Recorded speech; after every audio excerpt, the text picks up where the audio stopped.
Hello friends, आज मी क्लेपासून teddy bear बनवणार आहे. त्यासाठी इथं मी ब्राऊन कलरचं सुपर लाईट क्ले घेतलं. त्याचे 2 पार्ट्स केले. एका पार्टला सर्कल शेप दिला आणि एका पार्टला अशा पद्धतीने रेक्टँग्युलर शेप दिला. एक उदबत्तीची काडी घेतली आणि अशा पद्धतीनं इन्सर्ट केली. मी इथं 2 मिनी ब्राऊन क्ले बॉल्स घेतले. एक टूल घेतला आणि टूलच्या मदतीने असं प्रेस करून घेतलं. हे असणार आहेत आपल्या टेडी बिअरचे इयर्स. मी हे स्टिक करून घेतले. आता मी या टेडी बिअरचे हँड्स आणि त्याचबरोबर लेग्स पण स्टिक करून घेत आहे.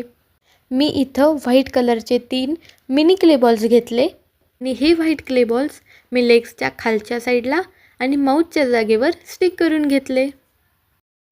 नंतर मी एक टूल घेतला आणि टूलच्या मदतीनं आईजच्या जागी प्रेस करून घेतलं आणि प्रेस केलेल्या जागी mini black clay ball stick केले आणि एक क्ले बॉल खालच्या व्हाईट क्ले बॉलवर स्टिक केला. आता आपलं टेडी बिअर ऑलमोस्ट रेडी आहे. बट याला अजून ब्युटिफुल दिसण्यासाठी मी इथं रेड कलरचं क्ले घेतलं अँड यापासून मी इथं एक हर्ट बनवत आहे. आता हे हर्ट रेडी आहे. मी अशा पद्धतीने इथं स्टिक करून घेतलं. आपलं क्यूट टेडी बिअर रेडी आहे. Subscribe for more.